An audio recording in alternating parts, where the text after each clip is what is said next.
Wasuro nyako Ramogi, wawere gimotende kod weche mag thieth.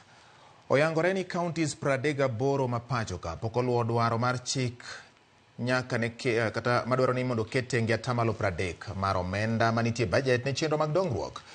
Jaga budget Margaret Nyakang'o ema wacho ma e kinde mano kelo kata e kinde mano romo kod MCAs kama bende oywak ni mibadhi pod okwako tend kaontis. Lydia Okeyo noluwo wach ni nyako Ramogi kendo ma e report. Eromono ma okelo kanyakla MCAs kendo mano yore gi jaga budget Margaret Nyakang'o. Achiel kuom weche ma jaga budget osiemo en mibadhi ma omako moko kuom MCAs kod gavanas kendo mathiro dongruok mag kaontis. Some MCAs will align with the governors, thereby compromising the oversight function. Eromono madhi nyime Nairobi, jaga budget wacho ni mibadhi ma otiape kaontis itimo ka okalo e riekni mopogore opogore. Inflated contracts. Yeah?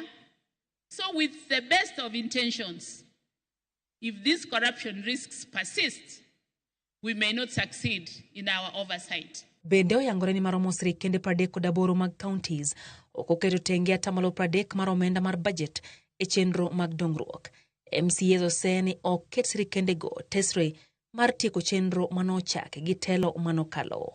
We know that the ceiling for development expenditure is a minimum of 30%. Not 30% allocation, but 30% spending. Kata kamano, kwayo pod ochwal ne sirikal mondo ketie pok moromo ne kaontis.